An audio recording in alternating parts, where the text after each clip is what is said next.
વલસાડમાં national highway 48 પર ખાડાઓના કારણે એક ગંભીર અકસ્માત સર્જાયો છે, જેમાં બાઇક પર જઈ રહેલો યુવક ખાડામાં પડી ગયો અને તેને ઈજા પહોંચી। રોષે ભરાયેલા ઈજાગ્રસ્ત યુવકે નેશનલ હાઈવે પર ધરણા શરૂ કર્યા, જેના કારણે હાઈવે પર ટ્રાફિક જામની સ્થિતિ સર્જાઈ। આ ઘટનાએ સ્થાનિક લોકોમાં રોષ ફેલાવ્યો છે। ઘટનાની જાણ થતાં રૂરલ પોલીસ ઘટના સ્થળે પહોંચી અને યુવકને ધરણામાંથી હટાવીને સારવાર માટે હોસ્પિટલ ખસેડ્યો। પોલીસે ટ્રાફિકને સરળ કરવા કાર્યવાહી હાથ ધરી।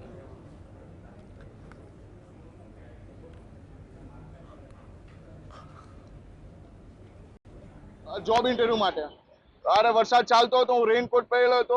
જેવો અહીંયાથી પાસ થતો હતો મારી સ્પીડ મેક્સિમમ 20 થી 25 હતી, કારણ કે વરસાદ હતો, ખાડો હતો। ખાડામાં મારું બાઇકનું ટાયર પડ્યું એકદમ ધીમેથી।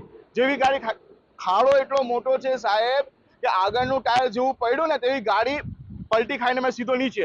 મારી પાછળ 3 વે નો રસ્તો છે, 3 ટ્રક ચાલતી હતી, પણ માતાજીની કૃપા હતી કે મારે પર 3 ટ્રક ત્યાં બ્રેક મને